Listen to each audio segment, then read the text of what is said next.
Where are you watching from? Midnight, 2 o'clock in the morning, somewhere between half asleep and fully feral, you're in the right place. And go ahead, dim the lights, turn your screen brightness down, let the modern world dissolve just a little. Because tonight we're going somewhere that changed everything. A moment roughly 10,000 years ago when a handful of seeds fell into soil and humanity took a turn it would never reverse. This is your quiet corner of the internet, where we tell stories the way your ancestors would have wanted them, slowly, symbolically, and surrounded by imaginary firelight. If you like long, poetic storytelling about forgotten turning points, buried consequences, and the deep history of why we live the way we do, this might just be your new nighttime ritual. So settle in. This is not just a documentary. It's a sleep-core history of the moment we stopped wandering and started worrying. And if you'd like to support more slow mythic storytelling for tired sapiens, a like and subscribe is always appreciated. No pressure, no algorithm panic, just quietly helpful. Now let's begin. You wake before the sun does, but something is different. For the first time in 10,000 generations, you do not wake because the fire needs tending or because your band is preparing to move. You wake because there is work to be done. The seeds you planted 3 moons ago are sprouting in rows outside your mud brick home. And if you do not tend them, if you do not water them, if you do not protect them from birds and deer and your neighbor's wandering goats, you will starve. The sky above is the same deep, bruised blue it has always been. The air smells like earth, smoke, and sweat, but the rhythm has changed. Your bones feel it, even if your mind does not yet understand. This is no longer the life your ancestors lived for hundreds of thousands of years. This is something new. This is agriculture. And it will reshape everything. It is around 8,000 years before the so-called Common Era. In the river valleys of Mesopotamia, along the fertile banks of the Nile, in the highlands of Anatolia and the terraced slopes of China, humans are making a choice.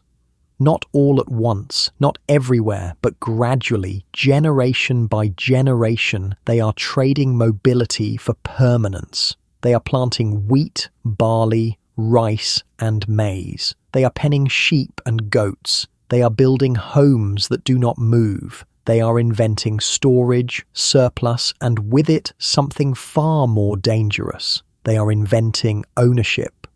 The story we tell ourselves is simple. Agriculture was progress. It was the leap from savagery to civilization, from hunger to abundance, from darkness to light. We imagine our ancestors discovering farming and celebrating, finally free from the uncertainty of the hunt, finally able to build, to grow, to thrive. But the archaeological record tells a different story. It tells of shorter lifespans, weaker bones, more disease, more violence, and more inequality. It tells of a trade that seemed like salvation but turned out to be a trap. And the strangest part? We may never have meant to fall into it at all. Let us go quietly into that moment. Let us walk the fields of early Jericho, the mud lanes of Catalhoyuk, the grain stores of the Fertile Crescent. Let us see what was gained and what was lost. Let us ask the question that haunts every bone, every tooth, every carved stone from that era. Was farming the greatest mistake we ever made? Or was it simply the price we paid for becoming who we are? For more than 2 million years, humans and their ancestors lived as foragers. They moved with the seasons, following animal herds and plant cycles. They knew the land intimately, not as property, but as relationship. They carried everything they needed in baskets and memories. Their shelters were temporary, their possessions few, their social structures fluid. They were not primitive, they were adapted to a world of movement, of seasonality, of abundance that required knowledge rather than control. Studies of contemporary hunter-gatherer society suggest that foragers worked fewer hours than early farmers. The Hadza of Tanzania, the San of the Kalahari, the Aboriginal Australians all spend roughly 20 to 30 hours per week on subsistence activities. The rest of the time is for rest, for ritual, for repair, for play. Their diets, when analysed, are remarkably diverse. Over 100 different plant species, multiple sources of protein, seasonal variation that keeps the body nourished and resilient. Skeletal remains from pre-agricultural humans show strong bones, good teeth, and little evidence of nutritional deficiency. But then something shifted. Around 12,000 years ago, the climate warmed, the ice sheets retreated, the Pleistocene gave way to the Holocene, a period of relative stability that allowed certain plants to flourish. Wild grasses, ancestors of wheat and barley, began to grow in dense stands across the Levant. Wild rice appeared in the wetlands of China. Teosinte, the ancestor of maize, grew in the highlands of Mesoamerica, and humans began to notice. They began to harvest these grasses more intentionally. They began to return to the same places year after year. They began, almost accidentally, to encourage the growth of the plants they preferred. This was not a sudden invention, it was a slow drift. Families who stayed near abundant wild grain fields found they could gather more with less travel. Children who grew up in one place formed deeper attachments to it. Elders who could no longer walk long distances were no longer left behind. The sick, the injured, the vulnerable all benefited from staying put. And so, imperceptibly at first, the radius of movement shrank. The temporary camp became the seasonal village. The seasonal village became the permanent settlement. And once you settle, once you build storage pits and granaries and walls, you are no longer free to leave. Because here is the trap. Once you have invested labor into a field, into a home, into infrastructure, you are bound to it. You cannot abandon a harvest. You cannot walk away from stored grain. You must defend it, manage it, allocate it. And allocation requires decisions. Who gets how much? Who works the hardest? Who eats first? These questions, which never mattered in a mobile band where food was shared freely, suddenly become urgent. And with urgency comes hierarchy. At Catalhoyuk in central Turkey, one of the oldest known agricultural settlements, we see the seeds of inequality. Some homes are larger than others. Some graves contain more goods. Some families have access to obsidian tools, while others make do with flint. This is new.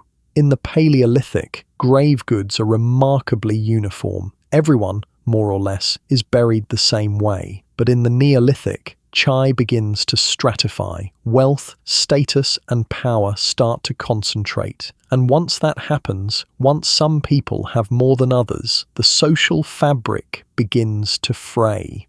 Violence increases too. Pre-agricultural skeletons rarely show signs of warfare. Injuries exist, yes, but they are sporadic, individual, the result of accidents or personal conflict. But in early agricultural communities, we find mass graves, fortifications, and weapons designed not for hunting, but for killing other humans. The walls of Jericho, built around 8000 BCE, are not decorative, they are defensive. They tell us that by this time, something worth stealing existed. Grain, land, resources. And where there is property, there is war. The human body tells the story too. When bioarchaeologists compare the skeletons of late Paleolithic foragers with those of early Neolithic farmers, the differences are stark. Farmers are shorter, their bones are less dense, their teeth are riddled with cavities from a grain-heavy diet. They show signs of repetitive stress injuries, spinal compression, arthritis in the knees and wrists. The grinding, planting, harvesting, day after day after day, wears the body down in ways that foraging never did. Nutrition suffers as well. A forager diet is varied, rich in protein, fiber, vitamins, and minerals. A farmer diet, especially in the early days, is monotonous. Wheat, barley, rice, maize. These staples provide calories but lack the nutritional diversity of wild foods.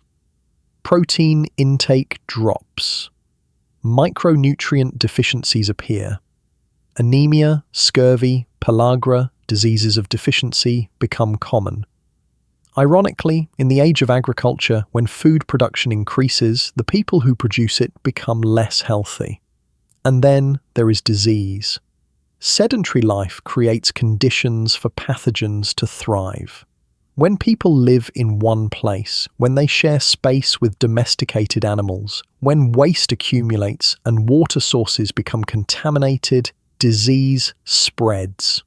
Tuberculosis, leprosy, smallpox, measles, these are the gifts of agriculture. They emerge from the close quarters of early villages and the proximity to livestock. The very animals we domesticate, cows, pigs, chickens, become reservoirs for zoonotic diseases that jump to humans. Epidemics, unknown in the mobile world of foragers, become a fact of life. So why did we do it? If farming made us sicker, shorter, more violent, and more unequal, why did we choose it? The answer is complicated. In some cases, we may not have chosen it at all. Environmental pressures, population growth, climate shifts, these may have forced the transition. In a world where wild resources were becoming less predictable, farming offered a buffer. It was not better, but it was more controllable. And control, even costly control, can feel like security. Another possibility is that we were seduced by surplus. For the first time in human history, it became possible to produce more food than you needed, and surplus changes everything. It allows for trade, for specialization, for the support of non-producers. Priests, rulers, artisans, soldiers, all become possible when not everyone has to forage or farm. Cities grow, writing emerges, temples rise. Civilization, as we understand it, is born, but civilization rests on a foundation of toil. The labor of farmers, grinding grain, plowing fields, irrigating crops, is what makes everything else possible. And that labor is not free. It is extracted, often coercively, by those who control the surplus. There is also a spiritual dimension. Sites like Göbekli Tepe suggest that the desire to gather, to ritualize, to build monuments may have preceded agriculture.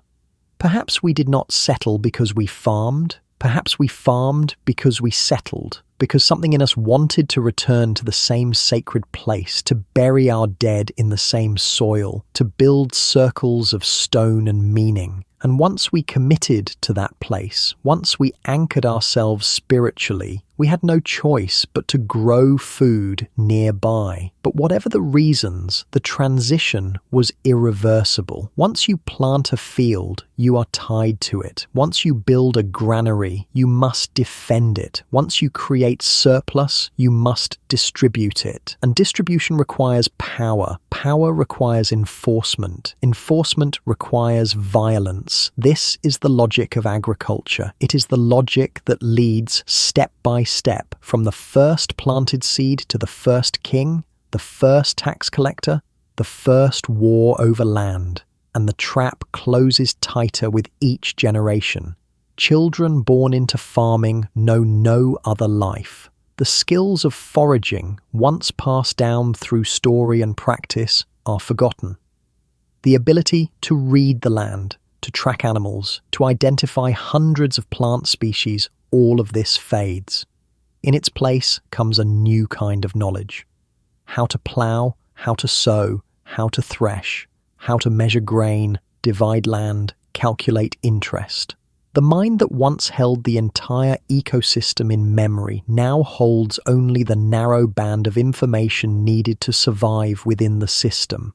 Time itself changes. In the forager world, time is cyclical. The seasons return, the herds migrate, the plants fruit.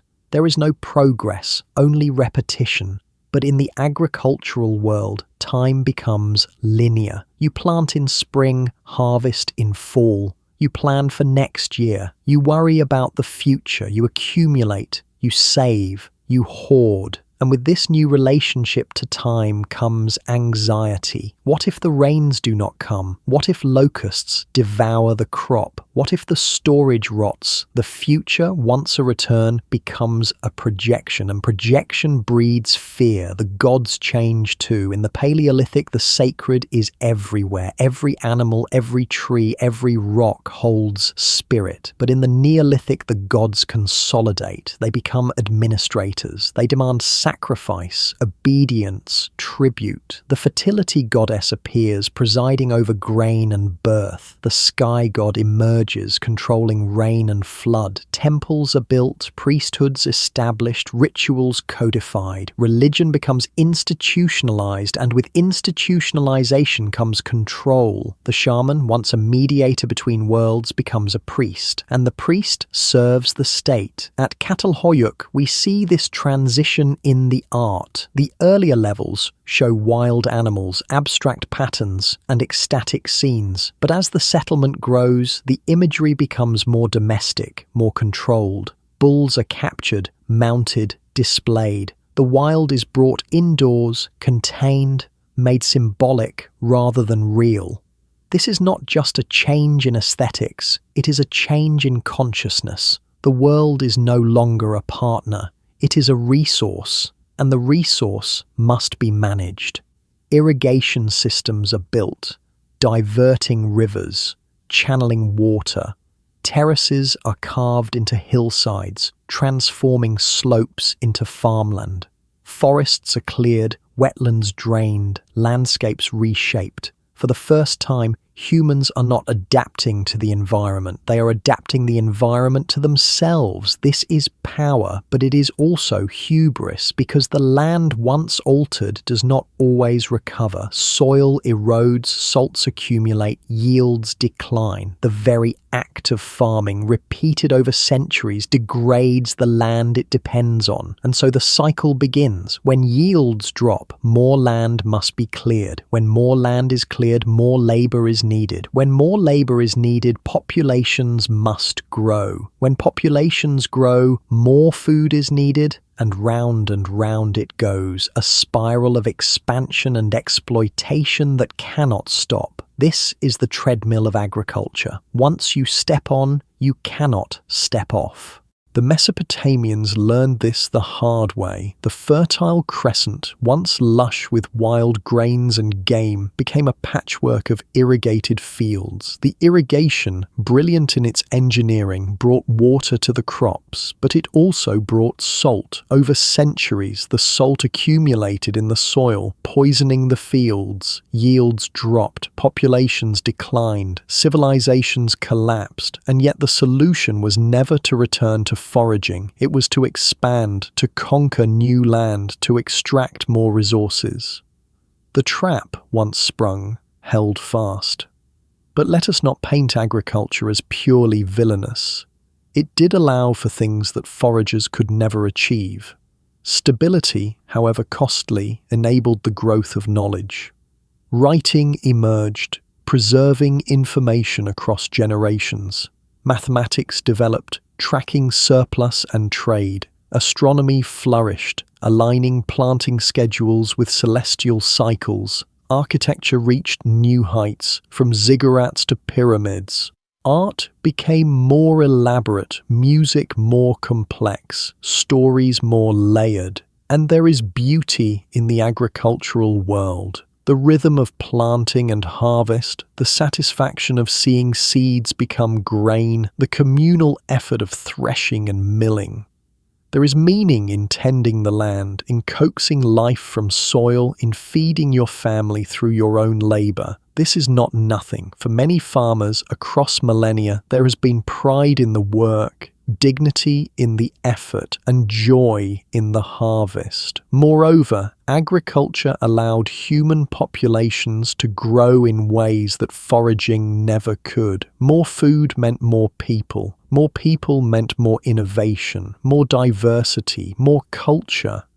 The explosion of human creativity over the past 10,000 years, the art, the music, the philosophy, the science, all of it rests on the agricultural surplus. Without farming, there would be no cities, no libraries, no universities, no civilization as we know it. So the question is not whether agriculture was good or bad. It was both. It was a trade. We traded mobility for stability, diversity for surplus, health for numbers, equality for complexity. And whether that trade was worth it depends on what you value. If you value population growth, technological advancement, and cultural complexity, then agriculture was necessary. If you value health, equality, and ecological balance, then agriculture was a disaster. But here is the uncomfortable truth. We cannot go back. The skills are lost. The population is too large. The land is too altered. We are stuck on the treadmill, running faster and faster, trying to keep up with the very system we created. And yet, in the quiet moments, late at night when the screens go dark, something in us remembers the time before walls, before surplus, before worry. Remembers a life shaped not by obligation, but by rhythm. Remembers the freedom of having nothing and needing nothing more. That memory lives in us still. It whispers when we walk barefoot in grass.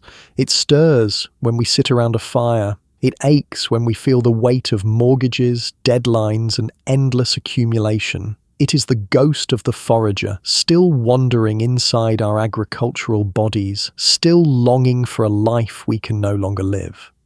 So, what do we do with this knowledge? Do we despair? Do we romanticize the past and curse the present? Number. We remember, we honor what was lost, and we ask what can be reclaimed. Not the lifestyle, perhaps, but the values, the slowness, the presence, the equality, the reciprocity, the deep knowledge of place. These are not relics, they are invitations. Because the trap of agriculture is not just historical, it is ongoing. Every generation must choose whether to run faster on the treadmill or step off, even partially, and remember another way, a way that values being over having, enough over more, presence over productivity. This is not naive, it is necessary. Because the system we built 10,000 years ago is now consuming the planet. And if we do not remember how to live differently, we may not survive what comes next. The greatest mistake was not learning to farm. It was forgetting how to stop.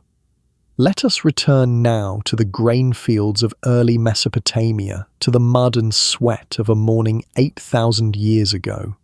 A woman kneels in the dirt, her hands raw from pulling weeds, her back aching from hours bent over rows of barley. Her children play nearby, their laughter punctuating the hot silence. Her husband is in the field beyond, breaking soil with a wooden plough pulled by an ox they do not own, but borrow from the temple in exchange for a portion of the harvest. This is their life now, not wandering, not exploring, not following the rhythms of wild abundance, but this, repetition, obligation, debt.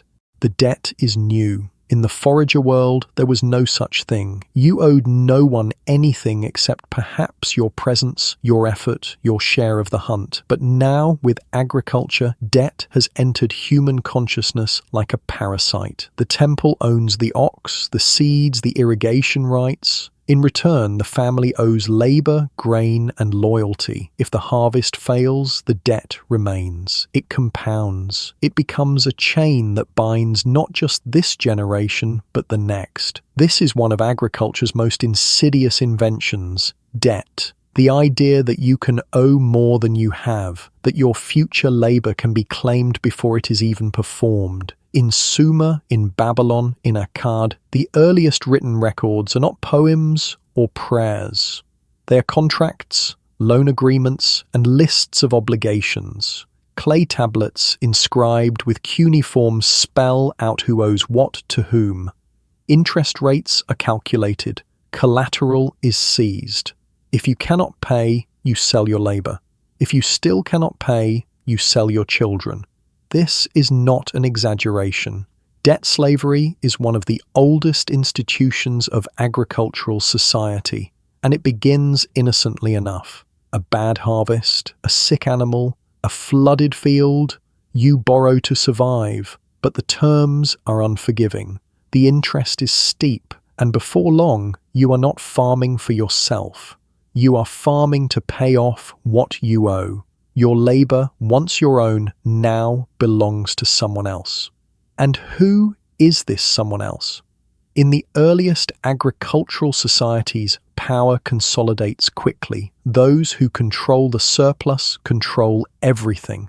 The granary becomes the center of power. Whoever manages the grain, distributes it, loans it, and collects the interest, holds the reins of society. In Mesopotamia, this role falls to the temple. The priests, who once mediated between humans and gods, now mediate between humans and grain. They are accountants, bankers, and lords, and the gods they serve are no longer the wild spirits of the hunt. They are bureaucrats, demanding tribute, order, and obedience. The king emerges too. In the beginning, he is just a war leader. Someone who can organize defense, lead raids, protect the stored grain.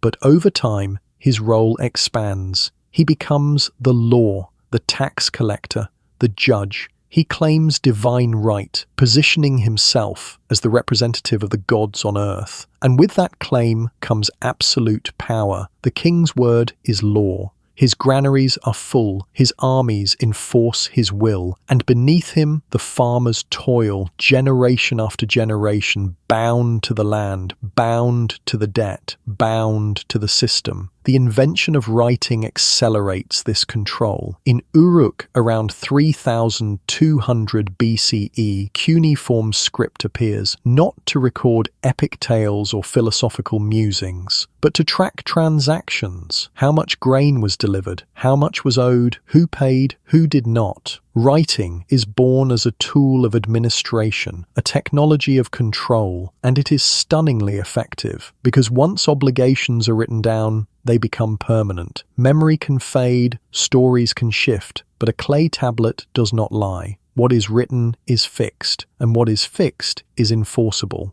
This is the birth of the state, not a sudden invention, but a gradual accumulation of control. Surplus leads to storage. Storage requires management. Management requires record keeping. Record keeping enables taxation. Taxation funds specialization. Specialization creates classes. Classes create hierarchy. Hierarchy creates law. Law creates enforcement. Enforcement creates the state. And the state, once formed, does not dissolve. It expands, because here is the logic of agricultural states. They must grow or die. When population increases, more food is needed. More food requires more land. More land requires conquest. Conquest requires armies. Armies require resources. Resources require taxation. Taxation requires control.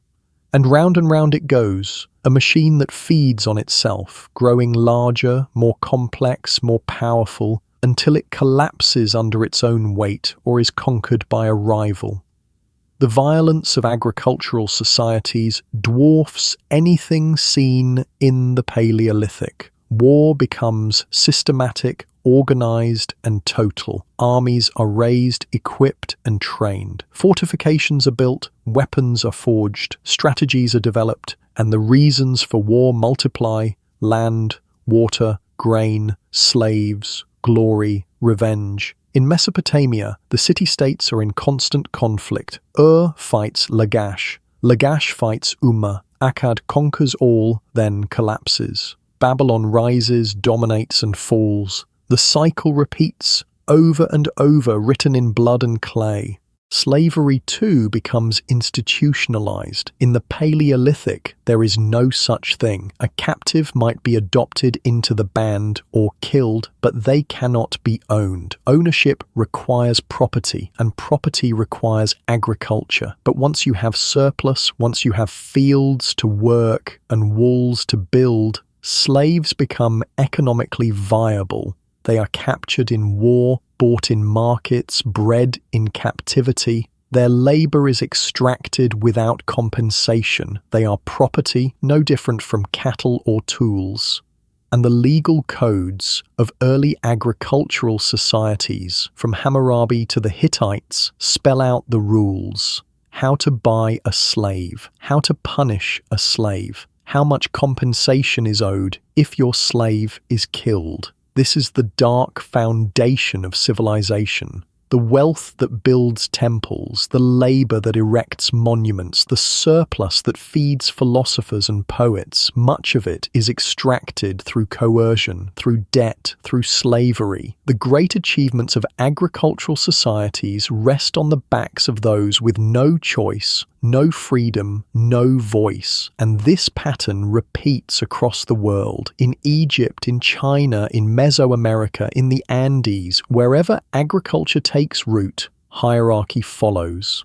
And hierarchy means suffering for those at the bottom. Even gender roles shift in ways that disadvantage women. In forager societies, men and women often have relatively equal status. Both contribute to subsistence. Both have voice in decisions. But in agricultural societies, the plough changes everything. Ploughing is heavy labor, typically done by men. And because men control the primary means of production, they gain social and political power. Women are relegated to domestic roles, to child rearing, to food processing. Their knowledge, once valued, becomes secondary. Their autonomy erodes. In legal codes, they become property, first of their fathers, then of their husbands.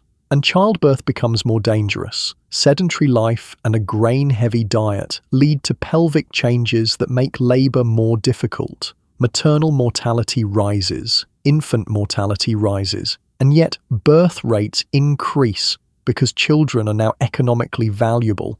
They are labor. They can work the fields, tend animals, fetch water. In forager societies, children are a joy but also a burden, limiting mobility. In agricultural societies, children are an asset. And so families grow larger, populations explode, and the demand for food increases, perpetuating the cycle. The land suffers too. Continuous farming depletes soil. Irrigation brings salt. Deforestation leads to erosion. The very practices that make agriculture possible also undermine it. In Mesopotamia, in the Indus Valley, in the Maya lowlands, civilizations rise and fall, often because the land can no longer support them. The soil gives out, the water runs dry, the forests vanish, and the people, unable to return to foraging, migrate, conquer, or collapse. This is the tragedy of agriculture. It creates abundance, yes, but it is a fragile, unsustainable abundance. It requires constant input, constant expansion, constant labor. And when any part of the system fails, when the rains do not come, or the soil turns to dust, or the empire overextends, the whole structure can collapse. And collapse in an agricultural society is catastrophic. Foragers can scatter, adapt, move. Farmers cannot. They are tied to the land, and when the land fails, they starve. But let us not lose sight of the individuals.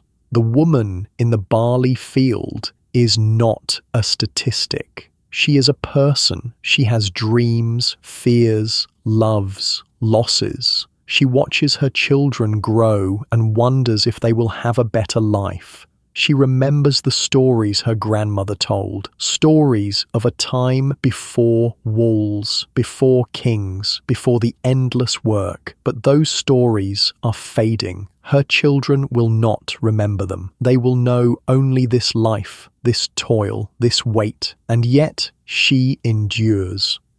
Because that is what humans do. We adapt. We survive. We find meaning even in suffering. She sings as she works, old songs with words she no longer understands. She shares food with her neighbors, even when there is little to spare. She teaches her daughter to weave, her son to plant. She creates beauty in small moments, a pattern in the cloth, a flower in the doorway, a laugh shared over a meal. This is humanity too, not just the systems and the structures, but the small acts of grace that persist despite them. The mistake of agriculture is not that it happened, it is that we cannot see it clearly. We have been told for so long that it was progress, that it was inevitable, that it was good, and in some ways it was, but in many ways it was not. It was a trade, and the cost was higher than we like to admit. We traded health for numbers, freedom for security, equality for complexity. And now, 10,000 years later, we are still paying the price. The systems we built to manage grain are now managing us. The hierarchies we created to distribute surplus now distribute power. The debts we incurred to survive now define our lives. The states we formed to protect us now control us. And the trap, the one that closed slowly over millennia, is tighter than ever. We work more hours, own more things, owe more money, and have less time than at any point in history. The agricultural revolution promised abundance, but what it delivered was obligation. And the land, the beautiful, patient land, is exhausted. The soils are depleted, the waters are poisoned, the forests are gone, the climate is changing, and still we keep ploughing, planting, harvesting, extracting, because we do not know how to stop, because the system requires growth, because to stop is to collapse. And so we run faster, produce more, consume more, hoping that somehow the treadmill will slow, but it will not. Not unless we choose to step off, not unless we remember what was lost and ask what can be reclaimed. Not the Paleolithic, perhaps. That world is gone, but the values, the slowness, the reciprocity, the knowledge that enough is enough, these are not outdated, they are essential, and they are still available if we have the courage to reach for them. Let us step away from the fields for a moment and look at something quieter, something that reveals the toll of agriculture in ways that words alone cannot. Let us look at bones, human bones, ancient and weathered, excavated from sites across the world, from the Near East to the Americas, from Africa to Asia. Bones do not lie. They carry the story of how we lived, what we ate, how hard we worked, and how much we suffered. And when bioarchaeologists compare the bones of foragers with those of early farmers, the story they tell is unambiguous. Agriculture broke us. Start with height. Late Paleolithic foragers stood tall. Men averaged around 5 feet 9 inches, women around 5 feet 5. These are robust figures, well-nourished and strong. But in the early Neolithic, as agriculture takes hold, average height drops. In some regions, by as much as 5 inches. Men shrink to 5 feet 4 inches, women to 5 feet. This is not a minor variation. This is a population-wide decline in stature. And it signals malnutrition. The reason is clear. Foragers ate a diverse diet, rich in protein, fats, vitamins, and minerals. But farmers relied on a narrow band of staples: wheat, barley, rice, maize. These crops provide calories, yes, but they lack the nutritional complexity of wild foods. Protein intake drops, iron, zinc, vitamin C all decline, and the body responds by growing smaller. Children who do not get enough nutrition in their early years never reach their full height, and that stunting is visible in the skeletal record, generation after generation. Teeth tell a similar story. Forager teeth, though worn from chewing tough plant fibers and raw meat, are remarkably free of cavities. But farmer teeth are riddled with decay. The reason is sugar. Not refined sugar, but the natural sugars in grains. When you eat wheat and barley day after day, The starches break down into sugars that feed oral bacteria. The bacteria produce acid. The acid eats through enamel, and cavities form. In some early agricultural populations, nearly every adult has multiple cavities, abscesses, and tooth loss. The pain must have been constant, and without modern dentistry, infections from bad teeth could and did kill. Then there are the bones themselves. Forager skeletons show dense, strong bones built through a lifetime of movement, walking, running, climbing, carrying. But farmer bones are weaker, more porous. Osteoporosis, a disease we associate with old age, appears in young adults. The reason is twofold. First, a grain-based diet lacks calcium and vitamin D. Second, sedentary life reduces bone density. Use it or lose it. Foragers use their bones constantly. Farmers tied to one plot of land moved less, and their skeletons reflect it. Spinal injuries are common among early farmers. The repetitive motion of grinding grain, hoeing soil, carrying heavy loads all take a toll. Vertebrae compress, discs degenerate, arthritis sets in early. In some agricultural populations, spinal arthritis appears in individuals as young as 25. By contrast, forager spines remain relatively healthy well into middle age. The work of foraging, though physically demanding, was varied. You walked, squatted, lifted, but you did not repeat the same motion hour after hour, day after day. Farming, with its monotonous labor, wore the body down. Infections also increase. Sedentary life creates conditions for disease. When people live in close quarters, when waste accumulates, when water sources are shared, pathogens spread. Tuberculosis, a disease rare in foragers, becomes common in agricultural settlements. Skeletal evidence of TB, visible in the characteristic lesions on bones, appears in Neolithic sites across the world. Leprosy follows. So do intestinal parasites. Worms, once uncommon, infest the guts of farmers who live near their own waste and the waste of their animals. Childhood mortality spikes. In forager societies, children face risks from accidents, predators, and occasional hunger. But in agricultural societies, the risks multiply. Infectious disease, malnutrition, and hard labor all take a toll. Skeletal remains show that a significant portion of children in early farming communities died before the age of 5. Some estimates suggest that nearly half of all children did not survive to adulthood. This is a staggering loss, repeated generation after generation. Anemia becomes widespread, visible in the bones as a condition called porotic hyperostosis. Anemia results from iron deficiency. Foragers got iron from meat. Farmers, eating mostly grain, did not, and the iron in plants is harder to absorb than the iron in meat. Women who lose blood through menstruation and childbirth are especially vulnerable. Skeletal evidence shows that anemic women often died young, their bodies unable to sustain pregnancy and lactation on a nutrient-poor diet. Violence, too, leaves its mark. Forager skeletons occasionally show healed fractures or embedded projectile points, evidence of interpersonal conflict. But the scale is small. In agricultural societies, the violence is systematic. Mass graves appear, fortified walls rise, weapons designed specifically for war, maces, swords, spears are found in abundance. And the bones tell the story. Skulls fractured by blunt force, ribs pierced by blades, limbs hacked off. In some early Neolithic sites, up to 30% of adult skeletons show signs of violent trauma.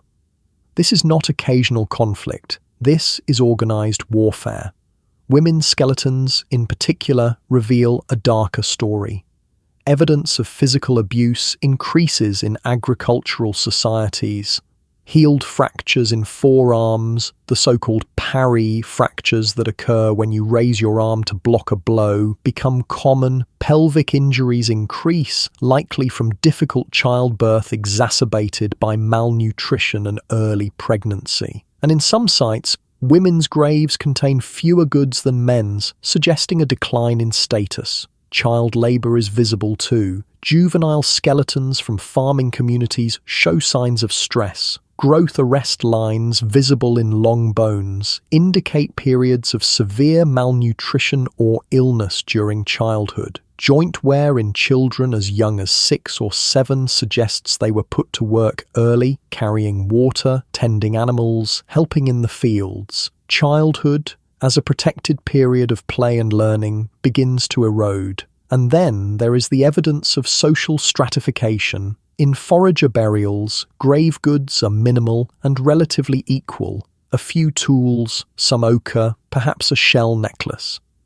But in agricultural societies, burials diverge dramatically. Some graves are lavish, filled with pottery, jewelry, weapons, and imported goods. Others are bare, just a body in the dirt. This inequality in death reflects inequality in life. Some people had wealth, power, and access, others had nothing, and this divide, visible in the ground, marks a fundamental shift in how humans related to one another. The bones of elites tell one story. They are taller, healthier, better fed, their teeth are in better condition, their skeletons show less wear. They did not toil in the fields, they did not grind grain for hours, they did not carry water or plough soil. They managed, they commanded, they consumed, and their bodies, privileged by surplus, thrived while others suffered. The bones of labourers tell another story. They are shorter, weaker, worn. Their spines are compressed, their joints are arthritic, their teeth are rotten, they died younger, they lived harder, and their labour, extracted through debt or coercion or simple necessity, built the temples, the walls, the granaries that defined early civilization. This is the bargain of agriculture. A few live well, most do not, and the bones remember. But let us not stop with human bones. Let us look at the animals too, because domestication, that other pillar of agriculture, came with costs that we rarely acknowledge. Wild animals are lean, alert, and strong. Domesticated animals are smaller, fatter, and often sickly. The process of domestication selects for docility, for tameness, for traits that make animals easier to manage. But those same traits often come with physical costs. Wild sheep have short, coarse hair. Domesticated sheep have thick wool that must be sheared or they suffer. Wild cattle are muscular and agile. Domesticated cattle are sluggish and prone to disease. Wild chickens lay a few eggs per year. Domesticated chickens, bred for production, lay hundreds, often at great cost to their bodies. The animal's life, once wild and free, becomes a managed existence. And that management is not always kind. Archaeological sites show pens, corrals, and enclosures. Animals are confined, controlled, bred, and the evidence suggests that animal husbandry was not a gentle partnership. Bones show signs of malnutrition, disease, and premature slaughter. Young animals are killed for tender meat. Females are kept for breeding until they are spent, then culled. Males, unless needed for breeding, are castrated and fattened. This is not symbiosis. This is exploitation. And the diseases, Domesticated animals living in close quarters become reservoirs for pathogens. Tuberculosis from cattle, influenza from pigs and birds, anthrax from sheep. These diseases jump to humans, and once they do, they spread. Epidemics, unknown in the foraging world, become regular occurrences. Smallpox, measles, typhus, plague all emerge from the agricultural experiment. They are the hidden cost of domestication, the price we pay for living alongside animals we have bent to our will. The land itself becomes sick. Continuous farming depletes soil nutrients. Nitrogen, phosphorus, potassium, all essential for plant growth, are extracted by crops and not replaced. In the early days, farmers moved on when yields dropped, clearing new land, starting again. But as populations grew and land became scarce, this was no longer possible. Fields had to be reused year after year, and the soil, exhausted, produced less. Irrigation, that great innovation of early agriculture, brought its own problems. Water diverted from rivers carries dissolved salts. When that water evaporates from the fields, the salt remains. Over decades, over centuries, the salt accumulates, and eventually nothing will grow. This is what happened in Mesopotamia. The Fertile Crescent, once so lush, became a saline wasteland. Yields dropped from 30 bushels per acre to 10, then to 5, then to nothing, and the civilizations that depended on that land collapsed. Deforestation compounded the damage. Trees stabilize soil, regulate water, and provide habitat, but farmers needed land for crops and fuel for cooking, so they cut and cut and cut. In the ancient Near East, in the Mediterranean, in China, forests that had stood for millennia vanished within centuries, and with the forests went the topsoil. Rain, no longer absorbed by roots, ran off in torrents, carrying soil into rivers and seas. Fields eroded into gullies, hillsides turned to rock, and the land, once fertile, became desert. The evidence is everywhere. In Greece, ancient agricultural terraces now lie barren, the soil long gone. In the Levant, the famous cedars of Lebanon, once vast forests, are reduced to a few groves. In North Africa, the breadbasket of Rome is now the Sahara. Agriculture did not just transform the land, it exhausted it. And the exhaustion, in many places, was permanent. And yet, despite all this, despite the shorter lives, the weaker bodies, the disease, the violence, the environmental collapse, agriculture spread. Not because it was better for individuals, but because it was better for populations. A farmer can produce more calories per acre than a forager, and more calories mean more people. Agriculture allowed populations to grow exponentially, and once populations grew, there was no going back. You cannot support 10 million people by foraging. The math does not work, the land cannot provide. And so, even as individuals suffered, the system expanded. This is the cruel logic of agriculture. It is a trap, not for the species, but for the individual. The species thrives, multiplies, spreads. But the individual pays, with their health, with their freedom, with their years.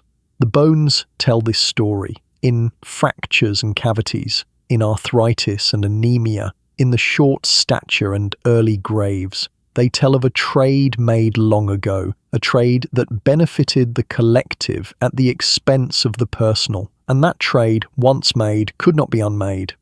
So when we look at the bones, we must ask, what do we see? Do we see progress? Do we see the necessary cost of civilization? Or do we see a mistake, a wrong turn, a path that led us away from health and towards sickness, away from equality and toward hierarchy, away from freedom and toward control? The bones do not answer, they only witness. But their testimony is clear. Agriculture changed us, and not always for the better. Let us now shift our gaze from the physical to the psychological, because the transformation wrought by agriculture was not just in our bodies, but in our minds. The way we think, the way we feel, the way we relate to time, to each other, to ourselves, all of this changed when we planted the first seeds, and the change, subtle at first, became a chasm. The mind of the forager and the mind of the farmer are not the same, and in many ways we are still struggling with the shift. In the forager world, the future is not a plan, it is a return. The seasons come back, the herds migrate again, the plants fruit once more. Life is cyclical, and the mind is attuned to patterns that repeat. You do not worry about next year because next year will be like this year, like last year, like the year your grandmother remembers. There is comfort in that repetition, certainty. The known will return, and so the mind rests in the present. But in the agricultural world, the future is uncertain. The seeds you plant may not sprout. The rains may not come. The harvest may fail, and if it does, you starve. And so, for the first time, the human mind must project forward, must plan, must worry. Anxiety, that gnawing sense of future threat, becomes a constant companion. What if? What if? What if? This question, barely relevant in the forager world, becomes the defining question of agricultural life.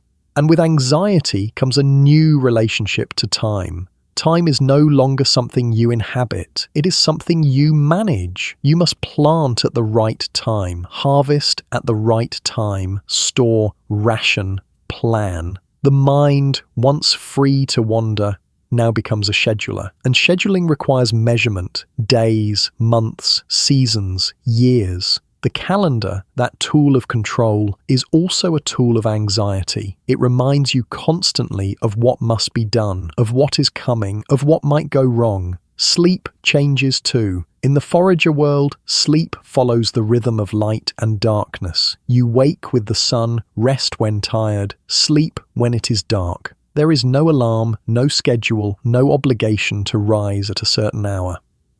But in the agricultural world, the work determines the rhythm. Planting season means early mornings and late nights. Harvest season means non-stop labor. You do not sleep when tired. You sleep when the work is done.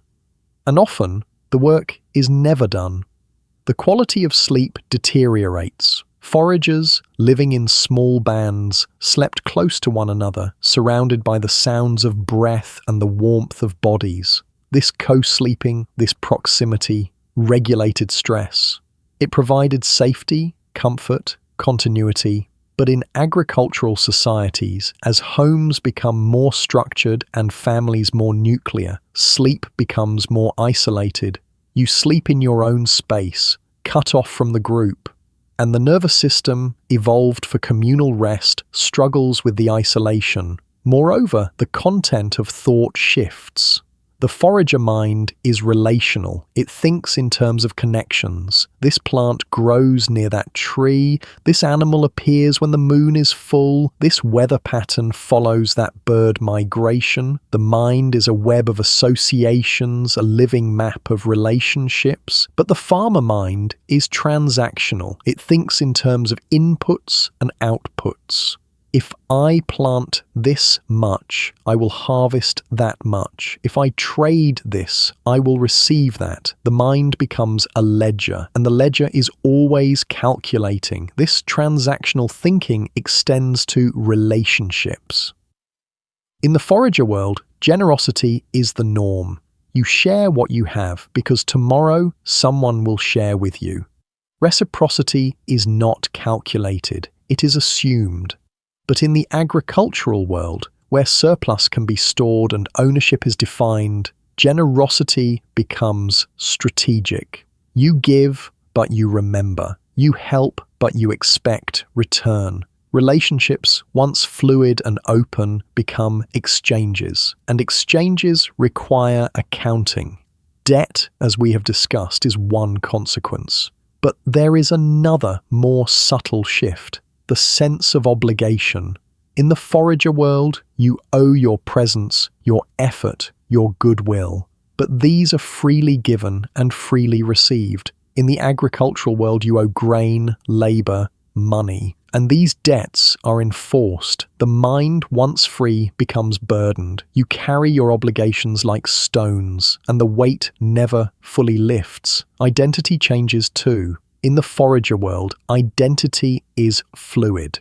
You are a member of a band, yes, but that band is not rigid. You can move. You can join another group. You can marry in, marry out. Your identity is relational, situational, flexible. But in the agricultural world, identity becomes fixed. You are from this village. You belong to this family. You work this land, and those markers define you. You cannot easily leave. You cannot easily change. You are rooted quite literally in place. This fixity brings stability, yes, but it also brings claustrophobia. The forager could walk away from conflict, from bad leadership, from a band that no longer fit. The farmer cannot. The land holds you, the debt holds you, the social structure holds you, and so you endure, you suppress, you conform. The self, once expansive, contracts. And then there is the question of meaning. In the forager world, meaning is embedded in everything. Every animal, every plant, every rock has spirit, has story. The world is alive, responsive, intelligent. You are not separate from it. You are part of it. And that participation, that animistic relationship, provides a deep sense of belonging. You are never truly alone. The world is full of kin. But in the agricultural world, the animistic view begins to fade. The land is not a partner, it is a resource. The plants are not kin, they are crops. The animals are not spirits, they are livestock. The world, once enchanted, becomes instrumental, and with that shift, meaning must be found elsewhere. In gods, perhaps, in kings, in the social order. But these are distant, abstract. They do not breathe beside you. They do not speak in the wind. This is the birth of alienation. Not political alienation, though that comes later, but existential alienation. The sense that you are separate, that the world is other, that meaning is not inherent, but must be constructed. This is a profoundly modern feeling. And it begins, quietly, in the fields of the Neolithic. Religion changes too. The shamanic practices of the forager world, with their emphasis on direct experience, on trance, on personal communion with spirit, give way to organized religion. Priests emerge as intermediaries, temples become institutions, rituals become codified, and the direct, unmediated relationship with the sacred is replaced by hierarchy. You do not speak to the gods. The priest speaks for you. You do not interpret the vision. The priest interprets it, and the priest conveniently serves the state. This is not to say that agriculture destroyed spirituality. Far from it. Some of the most beautiful, profound spiritual traditions emerge from agricultural societies, but the nature of spirituality shifts. It becomes less immediate, less personal, more organized, more controlled. The wild, ecstatic, embodied spirituality of the forager world is tamed, domesticated, institutionalized. Even emotion is regulated differently. In the forager world, emotion is expressed openly. Joy, grief, anger, all are shared. The band absorbs the feeling, processes it collectively. But in agricultural societies, especially as they grow larger and more stratified, emotion becomes private, even dangerous. Too much joy and you are frivolous. Too much grief and you are weak. Too much anger and you are a threat. And so emotion is suppressed, hidden, managed. The self becomes a performance, and the performance over time becomes exhausting. Children, too, are shaped differently. In the forager world, children learn by watching, by playing, by imitating. They are not taught so much as absorbed into the life of the group. But in agricultural societies, children must be trained. They must learn to follow rules, to work, to obey. Discipline becomes necessary, and discipline often means punishment. The free, curious child of the forager world becomes the obedient worker of the agricultural world. And something wild, something essential is lost in the transition. All of this, the anxiety, the transactional thinking, the fixity, the alienation, the suppression, accumulates over generations. It becomes normal. It becomes invisible. We forget that it was ever different, and we build our entire psychological framework on agricultural assumptions that the future must be planned, that time must be managed, that the self is separate, that the world is dead. But the forager mind, That older, deeper pattern has not disappeared. It lives in us still. It is why we crave nature, why we feel awe in wild places, why we long for community, for ritual, for presence. It is why late at night, when the noise fades and the screens go dark, we feel that ache, that unnamed longing,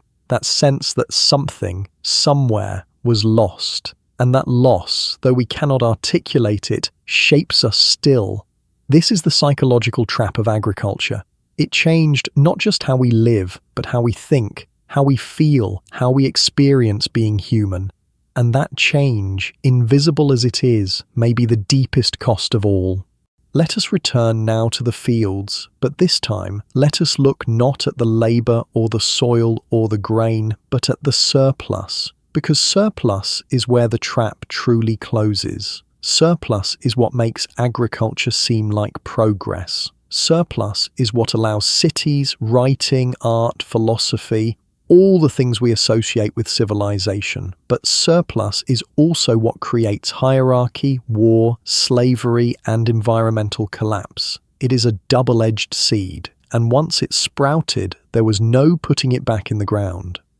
In the forager world, surplus is rare and temporary. You might have a good day hunting and bring back more meat than the band can eat. But meat spoils. You cannot save it. So you share it. Everyone eats. And tomorrow, someone else will have luck. There is no accumulation, no storage, no inequality. What you have, you give. What you need, you receive.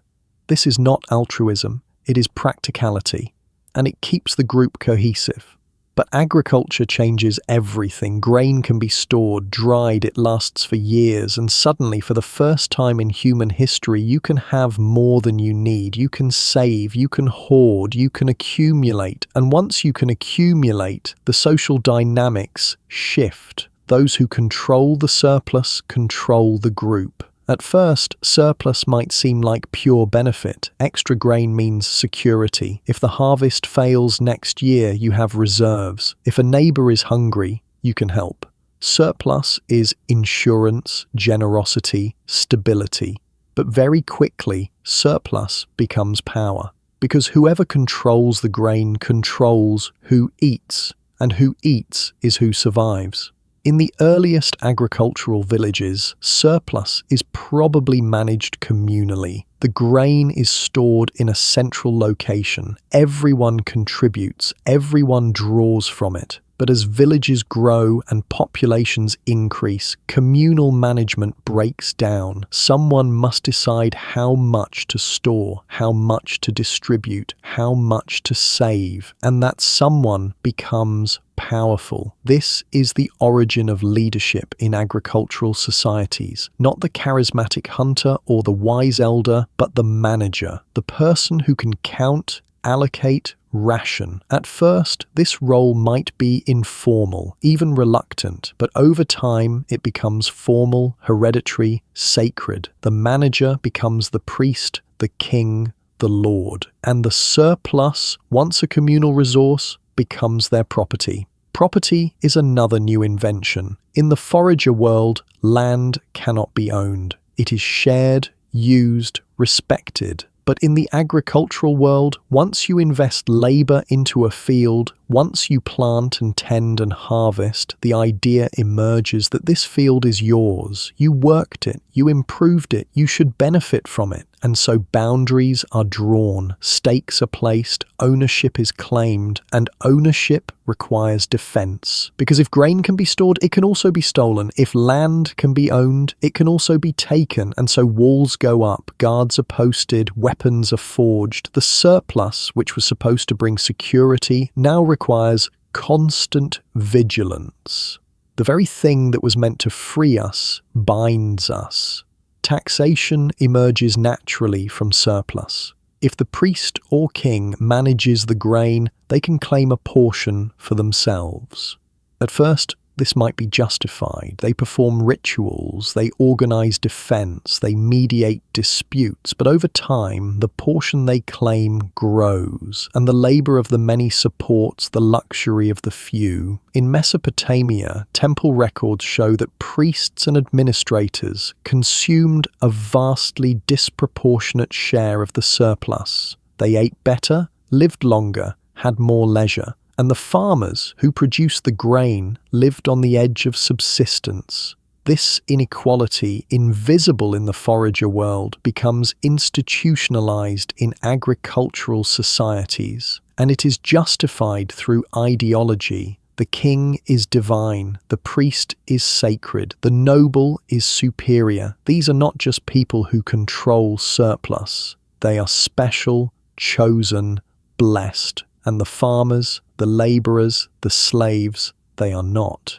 This is the ideological architecture of agricultural hierarchy, and it is built on grain. Surplus also enables specialization. When not everyone has to farm, some people can do other things. They can become potters, weavers, blacksmiths, soldiers, scribes. This is often cited as one of agriculture's great achievements, and it is. Specialization leads to innovation, but it also leads to dependency. If you are a potter, you do not grow food. You must trade for it, and trade requires surplus, and surplus requires farmers, and farmers in this system are at the bottom.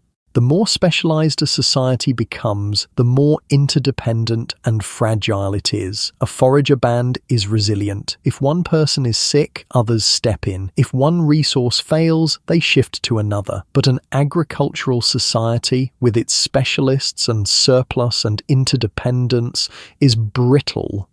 If the grain fails, the whole system collapses.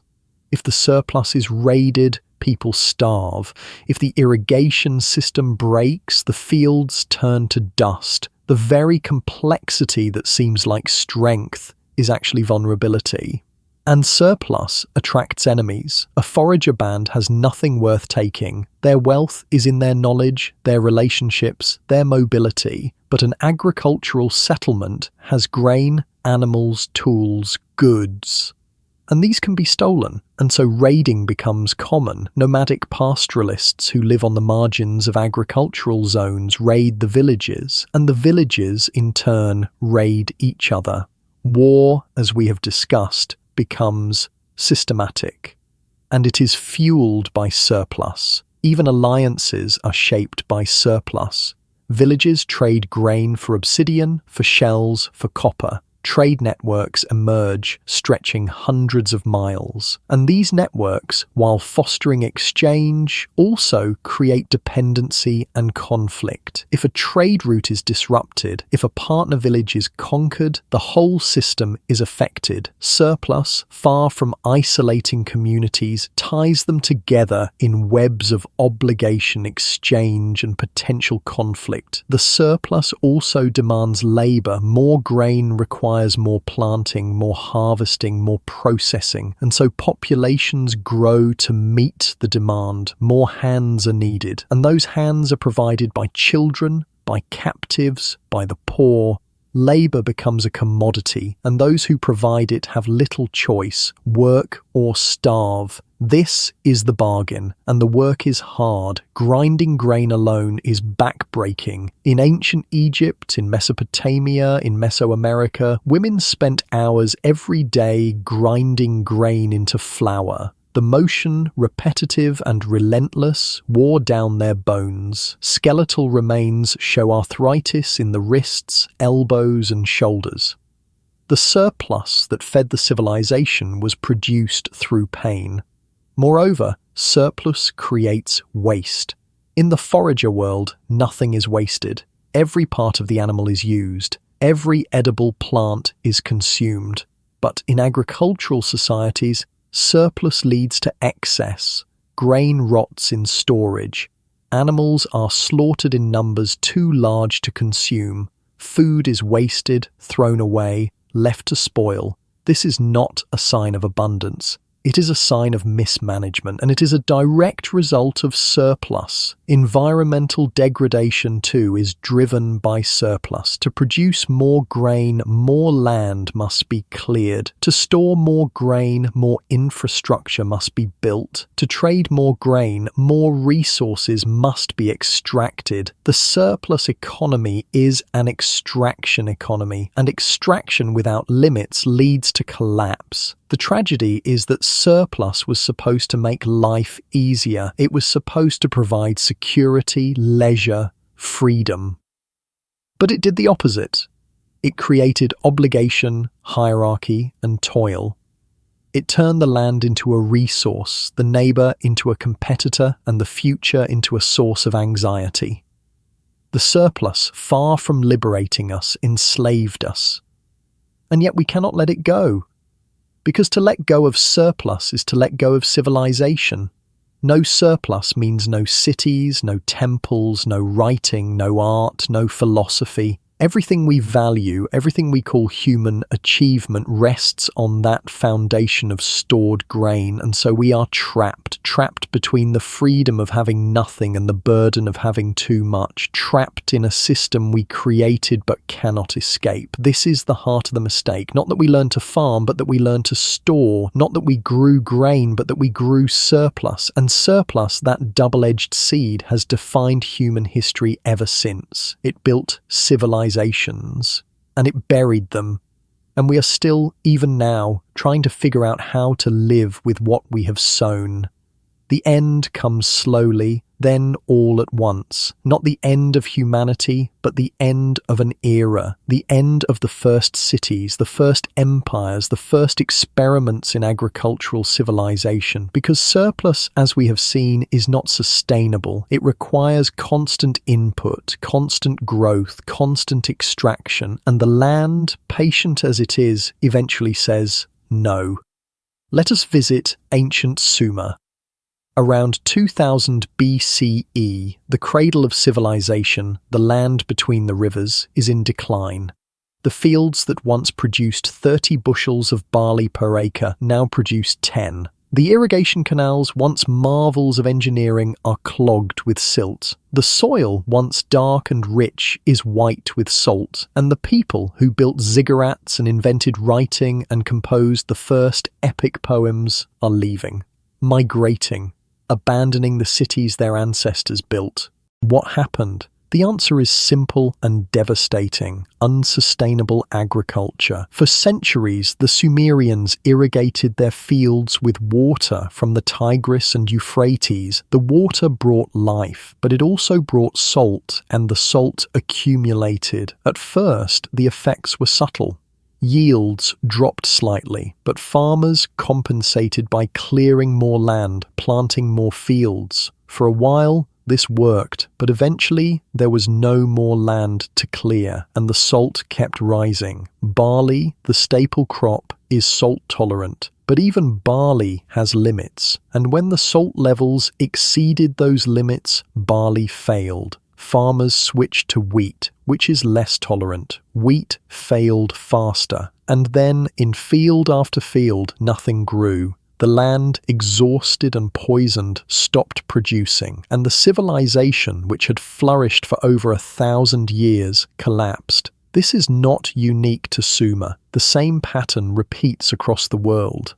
In the Indus Valley in ancient Greece, in the Maya lowlands in Easter Island, agricultural societies rise, flourish, and fall. The cause varies: drought, deforestation, soil erosion, overgrazing. But the underlying dynamic is the same: unsustainable extraction. The land gives and gives and gives until it cannot give anymore. And when that happens, the people who depend on it face a choice: adapt or collapse. Some adapt. They shift to new crops, new techniques, new lands.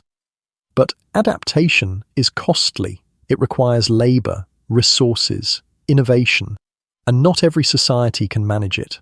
Many collapse, populations decline, cities are abandoned, knowledge is lost, and the survivors, if there are survivors, must start over.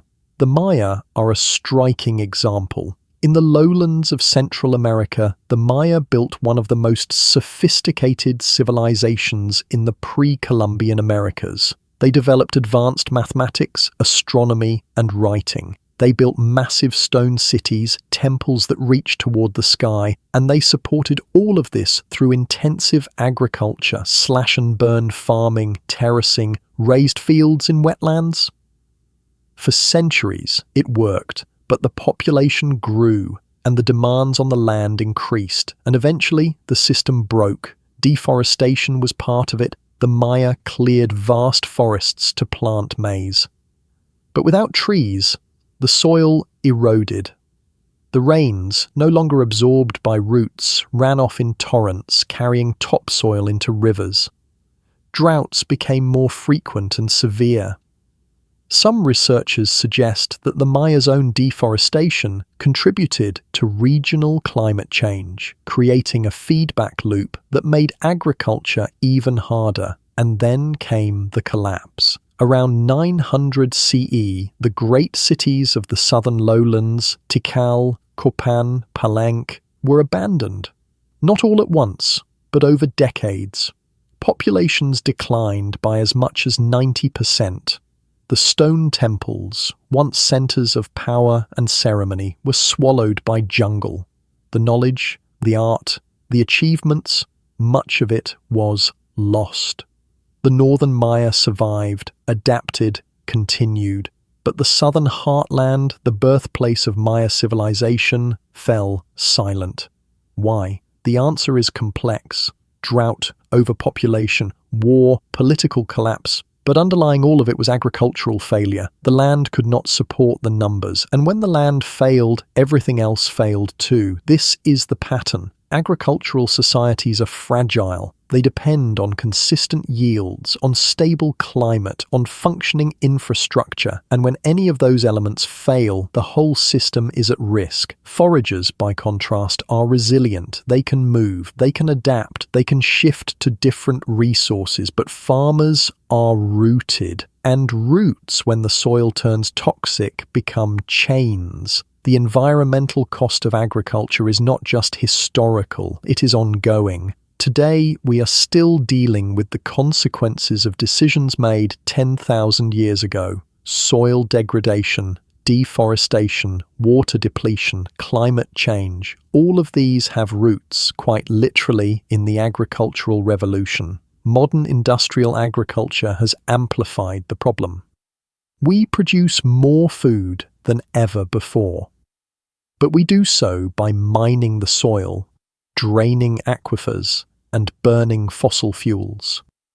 The Green Revolution of the 20th century, which saved millions from starvation, was built on synthetic fertilizers and pesticides. These inputs, derived from petroleum, allowed yields to skyrocket, but they also created dependency. Without fertilizer, without pesticides, modern crops fail, and the production of these inputs is unsustainable. It depletes non-renewable resources, it pollutes air and water, and it contributes to climate change. Topsoil, the thin layer of nutrient-rich earth that supports plant life, is disappearing. Erosion, caused by tillage and monoculture, strips soil away faster than it can form. It takes centuries to build an inch of topsoil. It takes a decade to lose it. In some regions, the loss is catastrophic. In the American Midwest, the breadbasket of the world, topsoil has declined by more than 50% since the arrival of industrial agriculture. In parts of Africa and Asia, the situation is even worse. Water is another casualty. Agriculture consumes more fresh water than any other human activity. Irrigation, essential for high yields, drains rivers, depletes aquifers, and disrupts ecosystems. The Aral Sea, once one of the largest lakes in the world, has shrunk to a fraction of its former size, drained by Soviet irrigation projects. The Ogallala Aquifer, which supports agriculture across the American Great Plains, is being pumped faster than it can recharge. In some areas, it will be dry within decades. And then there is climate change. Agriculture, especially industrial agriculture, is a major contributor. Deforestation for farmland releases carbon stored in trees. Livestock, particularly cattle, produce methane, a potent greenhouse gas.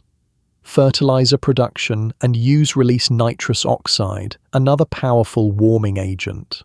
Altogether, agriculture accounts for roughly a quarter of global greenhouse gas emissions. The irony is bitter. The very system that allowed human populations to grow, that enabled civilization, is now threatening the stability of the planet. We are, in a very real sense, victims of our own success. We learned to farm, we learned to produce surplus, we learned to grow, but we never learned to stop, and stopping seems impossible. The global population is approaching 8 billion. Most of those people depend on industrial agriculture for food. If the system collapsed, if the fertilizers ran out, if the water dried up, billions would starve. We are trapped on the treadmill, and the treadmill is accelerating. But the trap is not inevitable. There are alternatives: sustainable agriculture, regenerative practices, agroforestry, permaculture. These offer paths forward. They are not silver bullets. They cannot, by themselves, feed 8 billion people. But they can reduce harm, rebuild soil, restore ecosystems. They can make agriculture less extractive, less destructive. The deeper question is whether we can change our relationship to surplus. Can we let go of the endless growth imperative? Can we learn to live with enough instead of more? Can we rebuild a culture that values sufficiency, reciprocity, and balance? These are not easy questions, and the answers are not clear. But the stakes are existential. Because if we do not find a way to step off the treadmill, if we do not learn from the collapses of the past, we risk a collapse of our own. Not just of a single civilization, but of the entire global system. The land remembers. It remembers the forests that were cleared, the soil that was lost, the water that was drained. And it will not forget. The question is, will we remember? Will we learn? Or will we, like the Sumerians, the Maya, and so many others, push until there is nothing left to push against? The greatest mistake was not learning to farm. It was believing that growth could go on forever, that the land would always provide, that surplus could expand without limit. This is the lie at the heart of agricultural civilization, and it is a lie we are still telling ourselves. But the truth is rising in the degraded soils, in the depleted aquifers, in the changing climate. The land is speaking, and it is saying enough. The only question is whether we will listen. Where does this leave us? Here, in the glow of screens, surrounded by the ruins of 10,000 years of agricultural experiment, we cannot go back.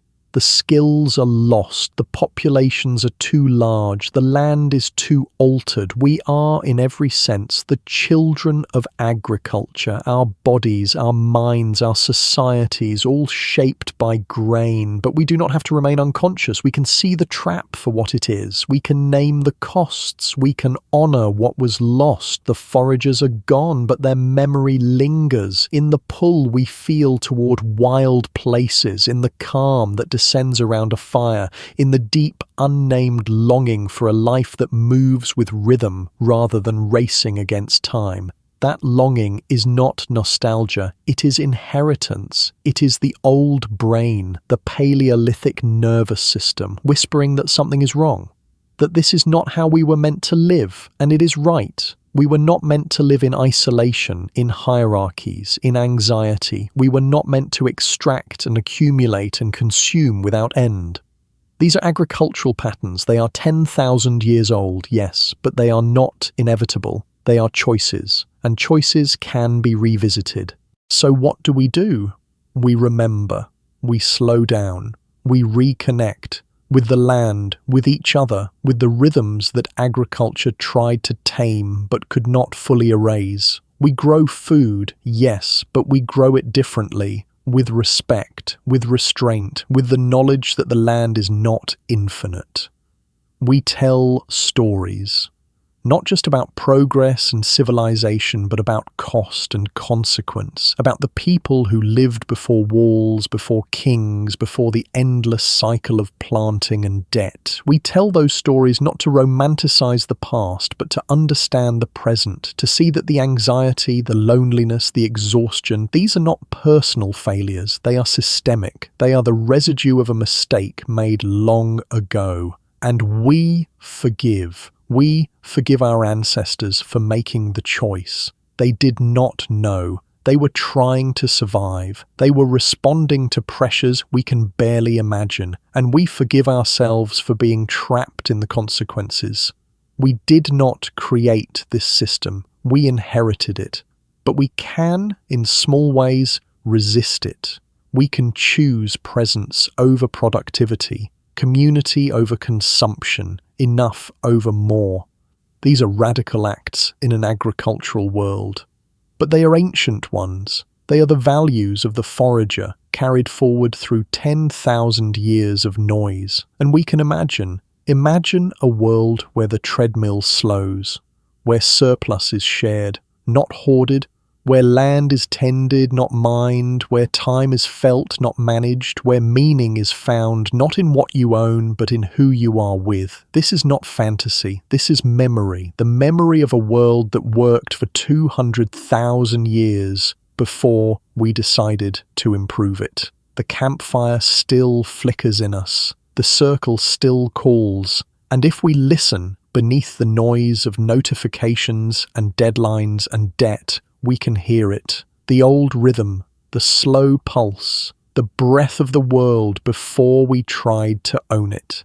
This is not a call to abandon civilization. It is a call to see it clearly, to name what it cost, to mourn what was lost, and to carry forward as best we can the wisdom that agriculture tried to bury but could not kill. Because the greatest mistake was not learning to farm. It was forgetting how to be human in any other way. Let us sit now in the quiet. Let the words settle.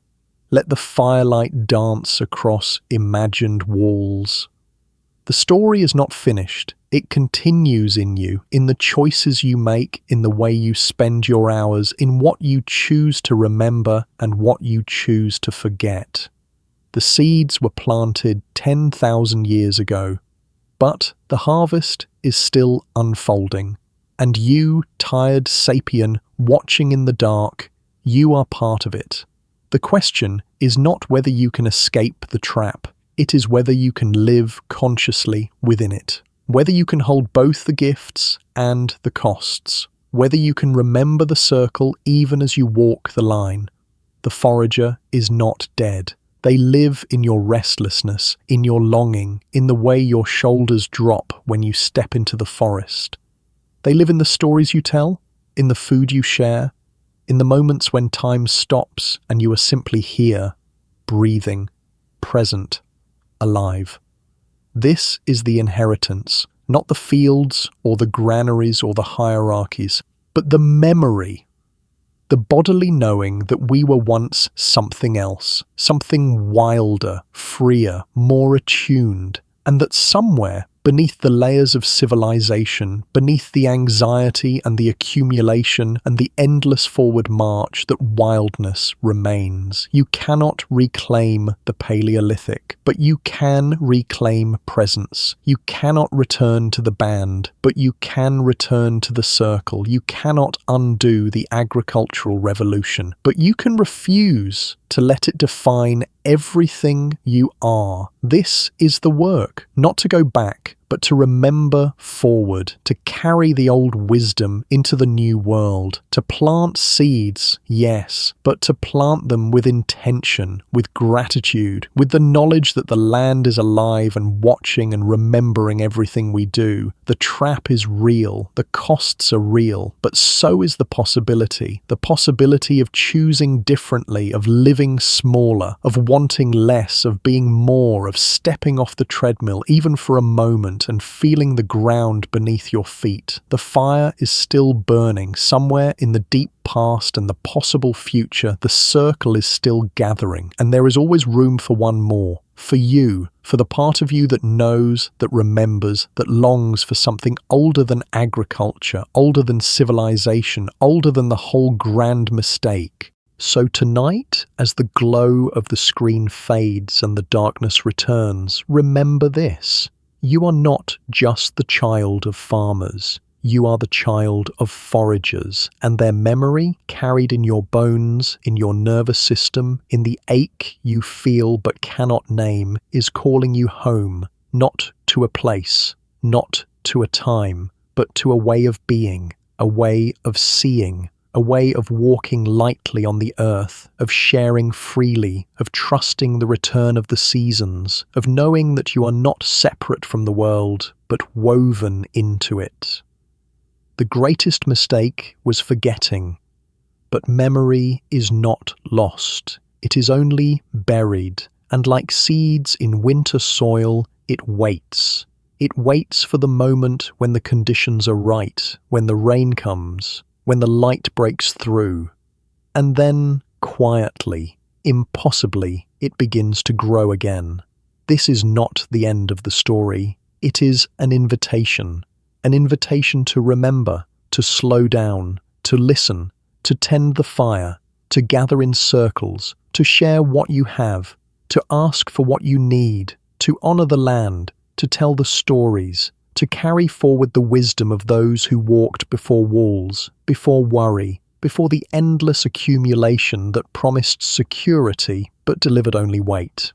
The mistake was made, the trap was sprung, but you are not powerless. Every choice to pause, to connect, to question the logic of more is a small act of resistance. Every moment of presence is a rebellion against the tyranny of the future. Every gesture of generosity is a memory of the old reciprocity. Every fire lit, every story told, every hand held in the darkness is a thread connecting you to the ancestors who knew how to live without owning, how to thrive without controlling, how to be human without forgetting the animal. So when the morning comes, when the screens light up and the world demands your attention, your labor, your worry, remember that you contain multitudes, that you are both the farmer and the forager, that you carry both the trap and the key, and that the way forward, if there is one, lies not in perfecting the agricultural machine, but in remembering what it replaced. The land is patient, the fire is eternal, and the circle, that ancient holy circle, is always waiting. All you have to do is sit down. The greatest mistake when we learned to farm was not the planting,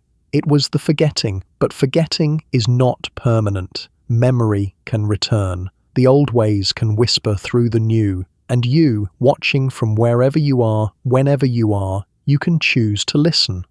So listen. The fire is speaking, the land is singing, the ancestors are calling, and they are saying the same thing they have always said. Come home. Remember, you belong. This is not the end, it is the ember. And from embers, if tended carefully, fires can grow again. Sleep well, tired sapien, dream of circles, and when you wake, walk gently. The earth is still here, and so are you, and that, despite everything, is enough.